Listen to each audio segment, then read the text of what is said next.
Welcome to this Strengthening Families and Communities Forum on today, May 29th, 2022.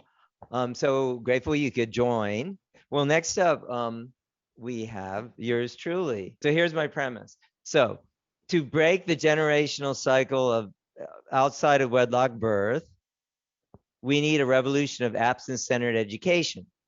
Parents should present the expectation of sexual abstinence before marriage to their children, regardless of whether or not they abstain.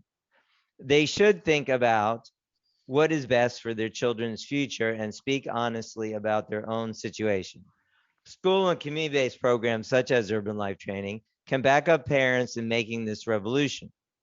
In one generation, this can break the cycle of outside of wedlock births and all of the related personal and societal consequences. So this is an interesting story. So in January 2021, I went to testify at our local Board of Education. I heard they were approving a new sex education, 2 new curricula for middle and high school. So I wanted to review that or have them review it. And I did a little research about it and was talking about the importance of abstinence-centered education in my brief testimony. So then one of the health teachers got up and gave comments. So I'm actually going, it's this guy in the lower left of the screen. So I'm going to play what he said. Hopefully you can hear it okay. Willie Belmonte, Jefferson High School. I just wanted to address some of the misconceptions that came out earlier, even with the idea of not adopting the full textbook. We have been teaching abstinence in this state for the better part of the last 50 years, and yet we remain in the lower 45, or the 45 ranked or lower every year in teenage pregnancy. So that's just not working. Biology overtakes. It doesn't matter your religion or your teachings at home. At some point, biology overtakes the nurture. Nature overcomes nurture. Dr. Rahul Gupta, who was the former commissioner of the West Virginia DHHR, says that it's critical that we should have proper education provided to teens of childbearing age so that they don't suffer the same health and economic and social consequences. So the idea that if we strictly teach abstinence, things will get better is unequivocally false. Also, coming from, this is my first year here in Jefferson County. Despite having graduated here, I started my teaching career in Frederick, Maryland. Maryland, much more progressive in the state standards as far as pregnancy and teaching contraceptive as young as the 8th grade, which even then statistics show us may be a little late to be teaching. But Maryland, as opposed to West Virginia in terms of state teen birth rate, is halved. There's just no reason to still be in this ancient way of thinking that we shouldn't be teaching anything but abstinence, because it's just not feasible.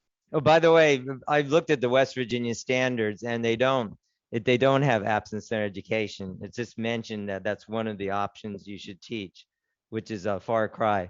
But anyway, so that health teacher objected to my comments, and then very interestingly, then that very same guy, as you see here, was arrested. He actually, the guy who objected to my testimony, was having sex with a 17-year-old student, and of course he was fired, and I think he's pending his trial. So how crazy is that?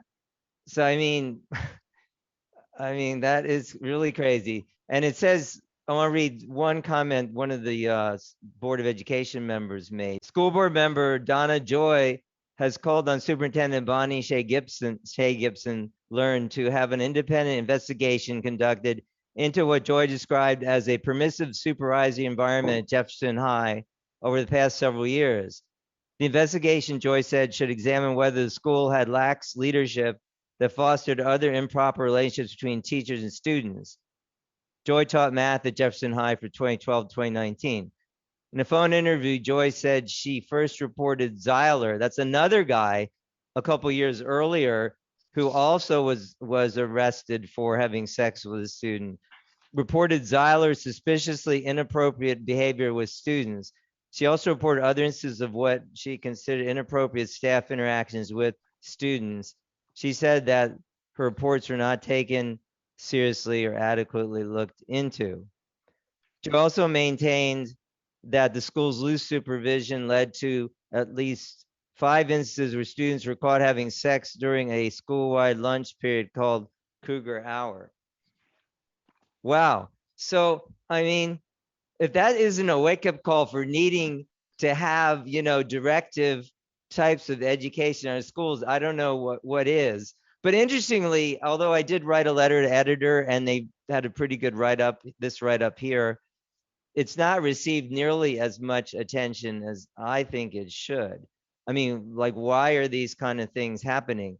And how ironic and not coincidental that this is the very guy who was objecting to my comments about absence-centered education is having sex with students. I mean, that's too crazy. This is my premise that I just mentioned, and I'd like to share a few of the like slides from some of the materials we use.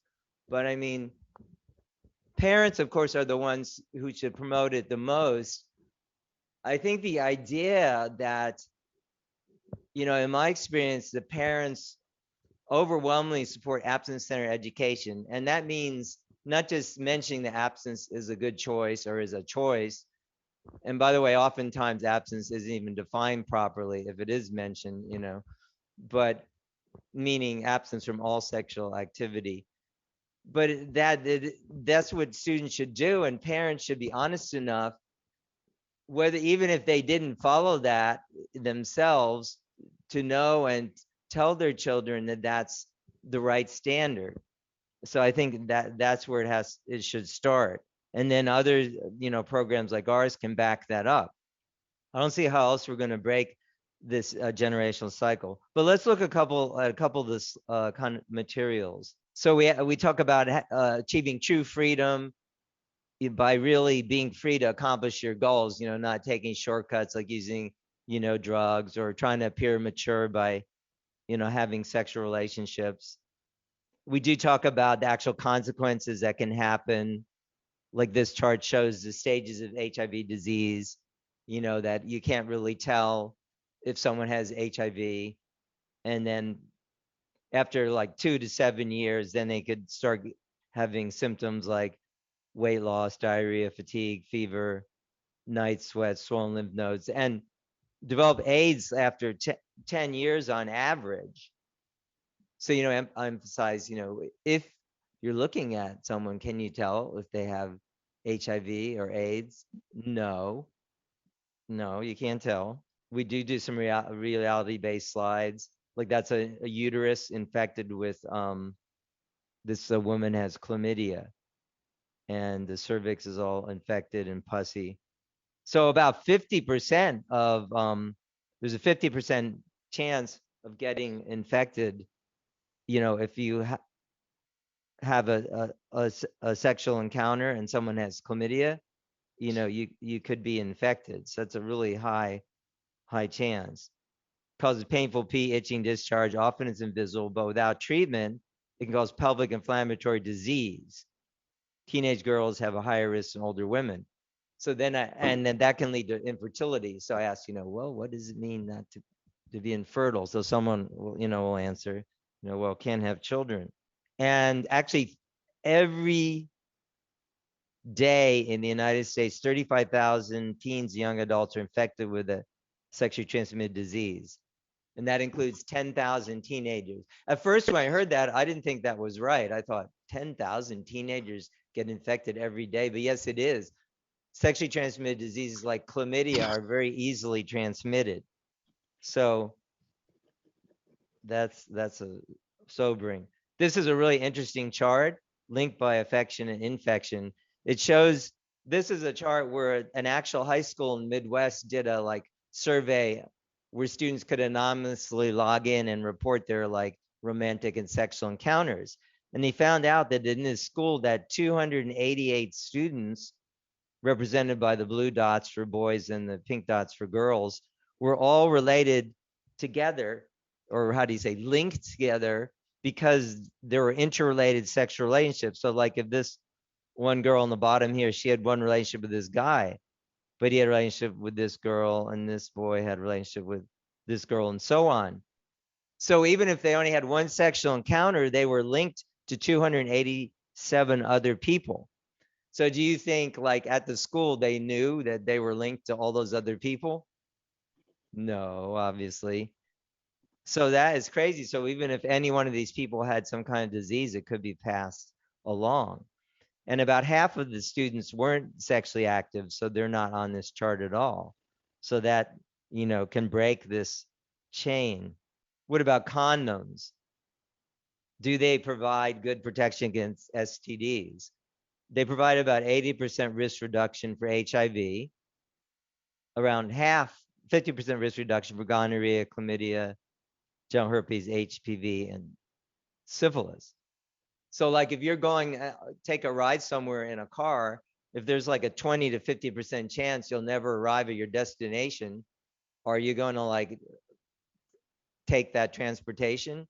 I don't think so. I mean, that's an extremely high risk of getting a disease, which even could be affect you and even cause serious issues or possibly death in some cases like HIV slash AIDS. This is an interesting activity we do. So we have this have the youth have an opportunity to do a role play. So we'll have them come up, a girl and a boy volunteer, giving their response to the different peer pressure lines. I love you, don't you love me? Most of these a girl will say, the ones in the bubble, but some that we have it the reverse. If you love me, you'd respect me. I don't need to prove my love. I can't stop. I don't think you'll be so turned on if I get pregnant and you have to support a baby in high school. Come on, everybody's doing it. Not with me. I'm not everybody. You can trust me. I do trust you to stop pressuring me. So, and we have several others too. So that gives, a chance for practicing refusal skills. And of course, we have other activities and we have peer counseling where that's what the peer counselors learn and then teach the other students. Teen drinking leads to 60% of teen STD infections. So, we ask, why do you think that is? Well, because inhibitions are reduced. You know, that's a really concerning statistic, obviously. A lot of sexual encounters involve alcohol. So, and we turn more in the second presentation we have, and again, there's just a couple slides I pulled out, toward love and relationships. So we all desire love, but does everybody, lasting love, I should say, achieve that? And we talk about, what kind of things you need to do to have successful and healthy relationships. So this slide talks about, for instance, what do women seek for in a man? College women choose one, good character, two, emotional stability and maturity, three, positive outlook and optimism as the most important potential mate. And that's more important than large income or good looks. 1 in 2 boys say they have never really thought about what my life would be like if I got someone pregnant as a teen. And similar for girls, about 40% haven't thought about what it'd be like if they got pregnant. Well, what does it mean? Someone might say, I love you, but what does that really mean? I love you, being in love for now, it's with you. I love you, your body, as long as you're not pregnant. I love you as long as you give me what I want.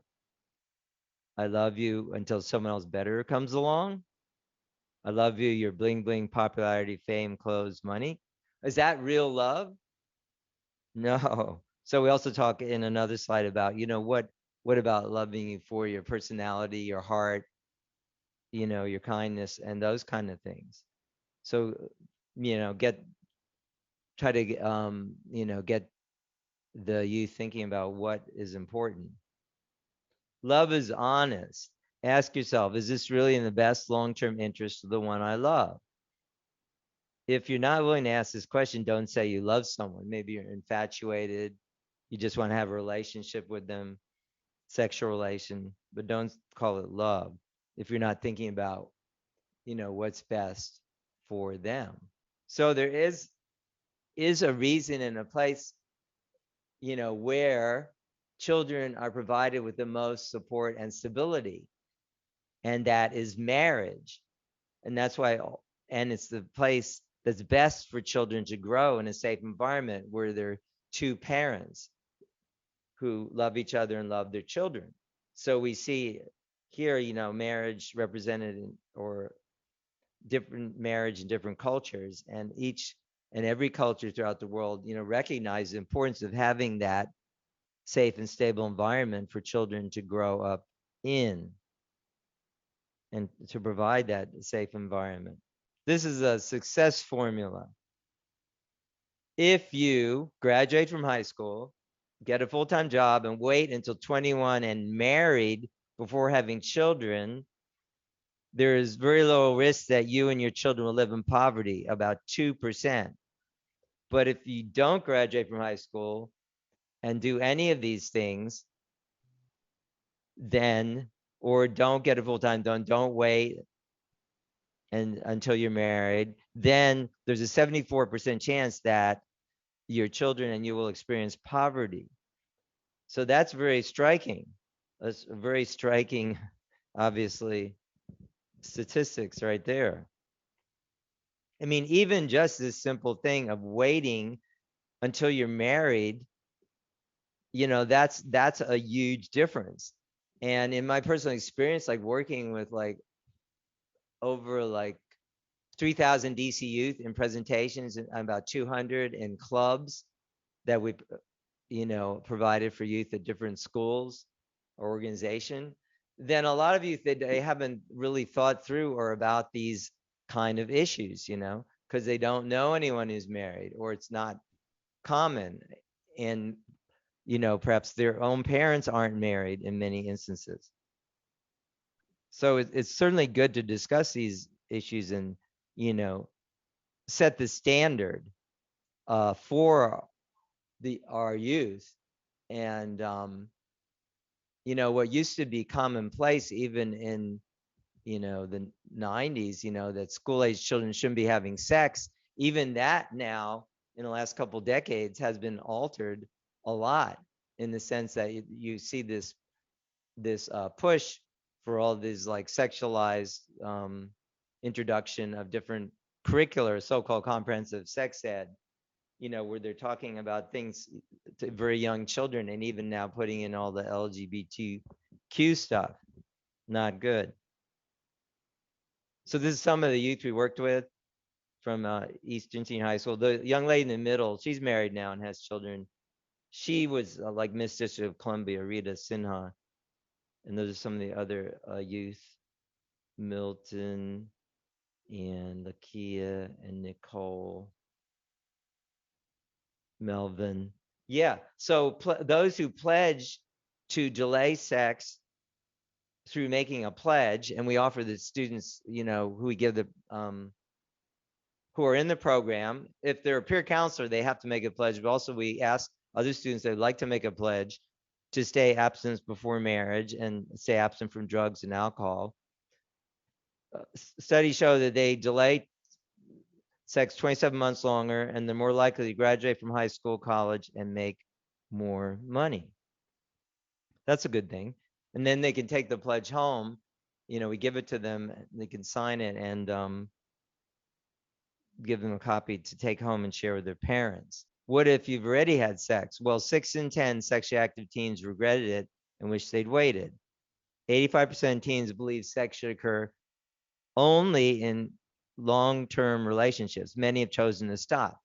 So you can be a secondary virgin. And that of course, is a good thing. From this point on, you can decide, not to have sex until you're married. This is Sharnetta Tyler on the left. Now David, her husband's name is Khalid David. We were at she invited us to her wedding. That was in 2016. So she was in our program at Eastern High School. She did go to Harvard and she kept her goal.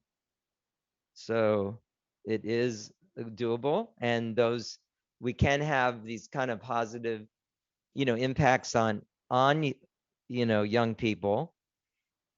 I just think we need to, I'd like to get other people's feedback on, I'll go back to my premise at the beginning there. On this kind of goal, I think, I believe that this is something we should really be talking about everywhere, and not just talking about, but of course, if you're a parent, have confidence with your child to tell them this. I mean, you might need to have a moment of truth if that's not what you've been doing, but still, why not? I mean, all the parents I know, like the parents of this, like youth in our program, they want their child to succeed. They don't want to, tell them to be sexually active.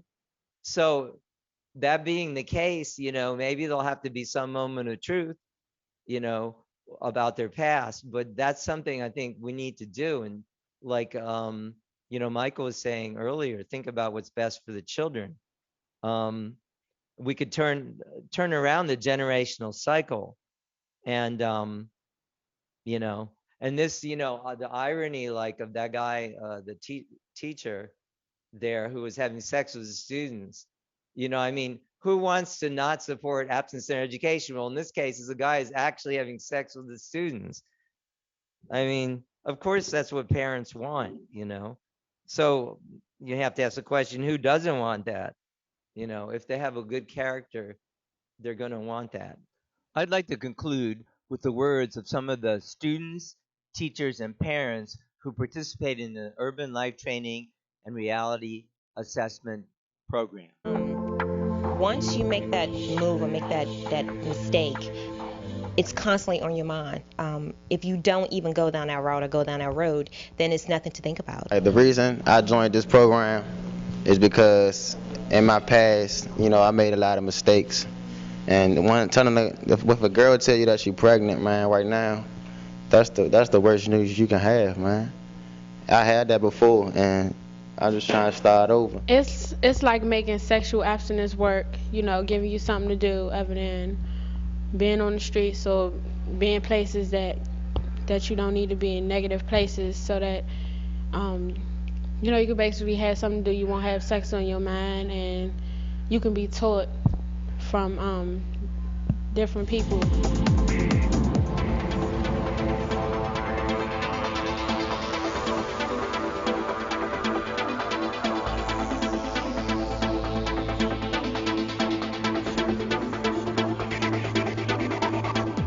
I think if we can make this program across the board, even as far as trying to have it as part of the curriculum in all DC public schools, it will do tremendous justice for the students, not only for the benefit of the students, but for the whole community and the school. So I'm really grateful to see what Ultra Teen Choice is teaching here, because they are laying out a very positive kind of program for young people that's really asking them to see the best about their lives. I wish that I have had a program like this one when I was a teenager, because I think that this program not only encourages you to wait, but also teaches you morals.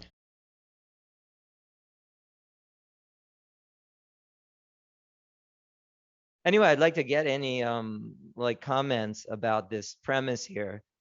And I just am passionate about it. That's why we've been doing, like, each quarter now, we're having these workshops about the absence-centered curriculum, because I believe parents and other concerned citizens can learn this. And our model isn't like we're just a small organization, just people can use the materials and they can set up a chapter of our organization. I mean, they don't have to use our materials. There are other programs out there that are absence centered too, and teach these materials. And of course, the best thing is parents, let their children know, but other groups like ours can, of course, increase awareness, but also teach these materials in schools. Of course, it can be taught in churches too. So that's what I wanted to share, and also get your feedback on it. I think it's excellent, Richard. I mean, I think those points are good overview points. I think for me, some of the materials you brought up, especially the very practical.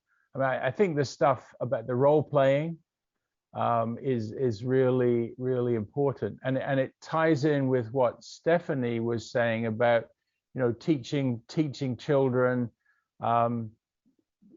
not to be victims, to feel that they have can take control of their lives. So that relates to that how to deal with the emotional pressure. So I think it's good. So I think part of the problem is in the general media, abstinence education. I mean, a lot of people reflect what that teacher was saying, that, you know, abstinence education is basically just say no, and telling kids to just say no doesn't work. But I mean, what you have laid out there is a very full program showing negative consequences of early sexual behavior and positive consequences of going a different way. And I think that's important to bring out that, yeah, what you said about the true freedom, that actually to be a person who is spiritually centered, in Stephanie's terms, this is the type of life you will lead.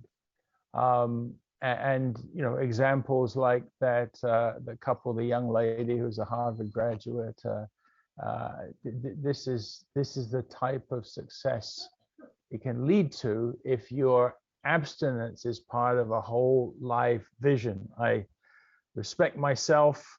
I'm looking for a certain quality of relationship in my marriage. I'm looking for a relationship that will be, you know, a lifelong thing that I'm committed to, and that goes together with achieving other goals.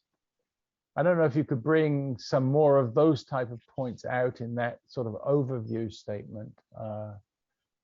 Yeah, that's my comment. Probably. I just picked a few of the slides. There's a lot of interesting points. Yeah, achieving goals. Yeah, goal setting is something that's definitely in the program, asking the students like what their goals are that they'd like to accomplish, different activities, like thinking about what kind of skills you need to be a parent. Yeah, and just yeah, that's a good point you make. Yeah, I mean, that's just a few of the things, but yeah.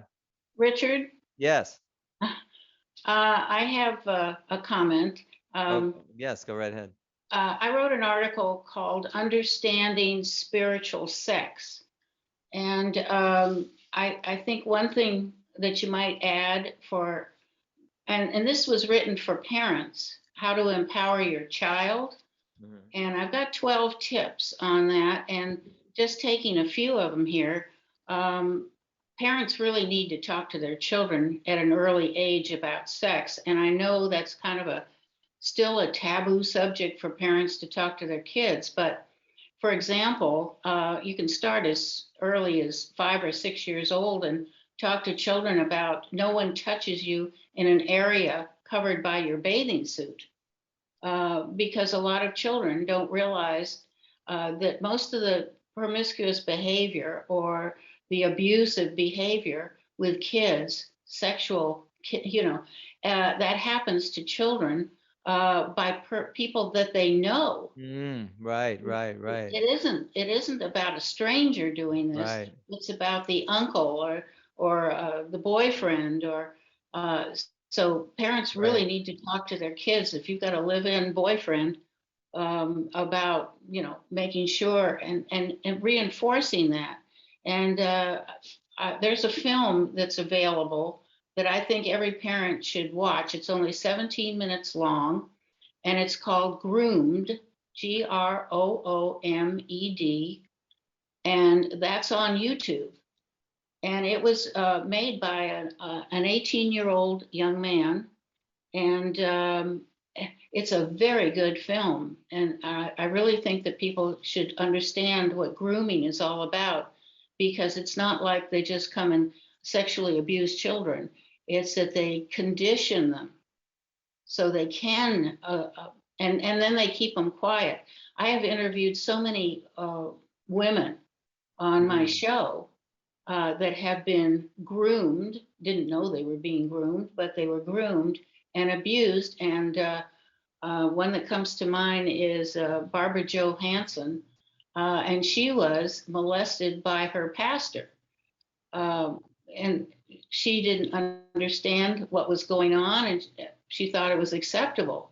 We really need to talk, because we've got a tremendous amount of abuse going on, and people watching it on the internet. Well, yeah, can I interject one Yeah, thing?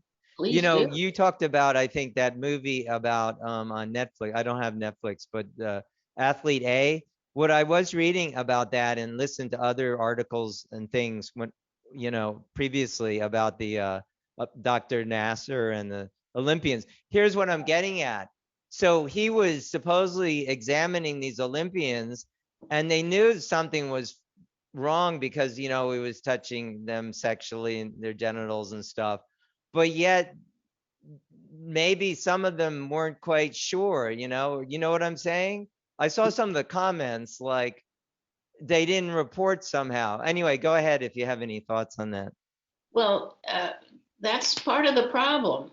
The girls, see, they trusted their trainer, and the trainer is part of the system of athletics there, and when you have a trusted person and adults trust them, you're supposed to, as a child, supposed to trust them too.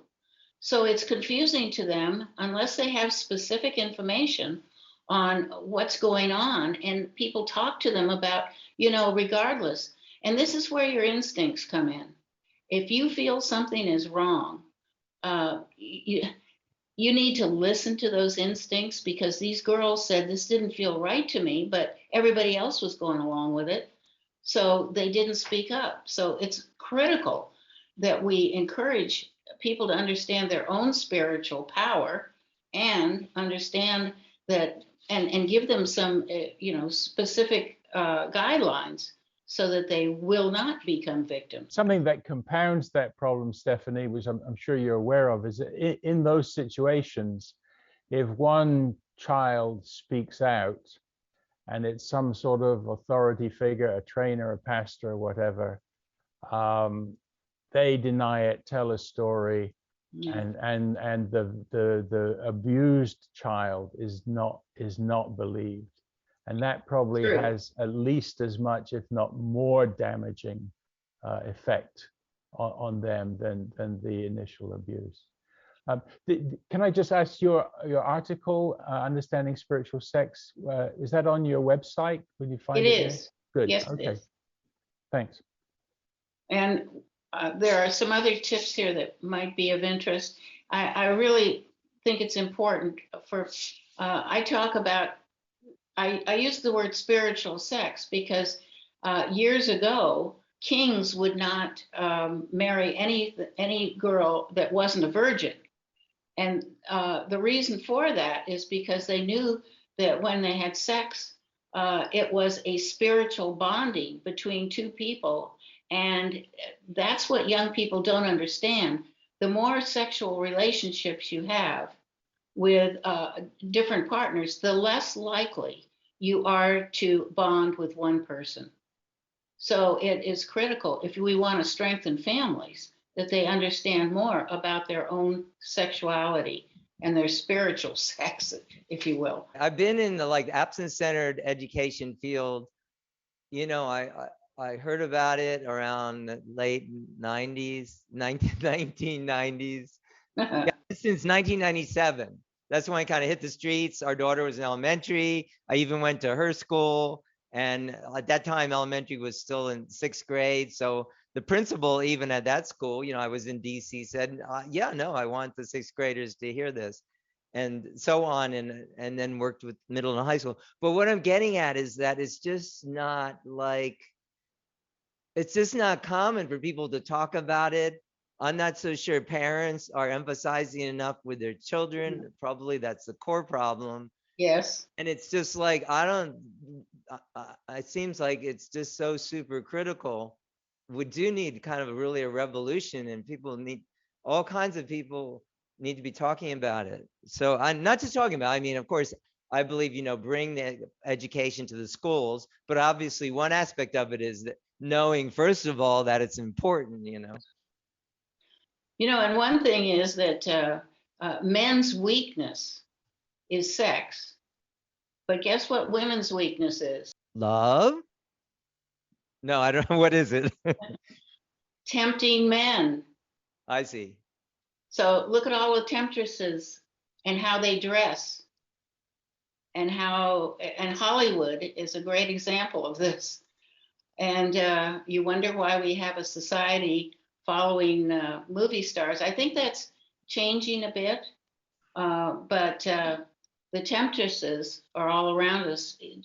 People even dress children sexually, Right.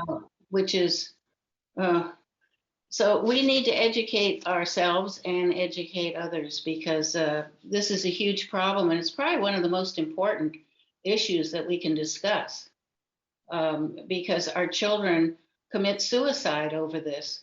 They have relationships, they don't understand the bonding, especially women bond with men that they have sex with, and men do the same thing, but they go from one to another, and oh my goodness, yeah, we have a big problem, of course, venereal disease and pregnancy and the whole bit. So parents need to really be much smarter about what's happening. And I'm hearing stories of children having sex in middle school, for heaven's sakes. This is mind-boggling. Okay, yeah, I've got the work cut out. Anyway, I'm thinking, not thinking, I mean, I've been active in it, but I've moved now to West Virginia some years now.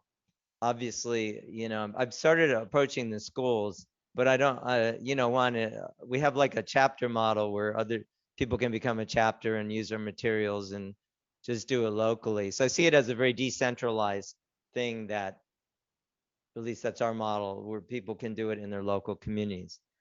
Okay, well, with that, I'd like to welcome April Gillard to join us, and she's going to share also, on the topic strengthening families, communities, the protective effect of true parents. And April, welcome.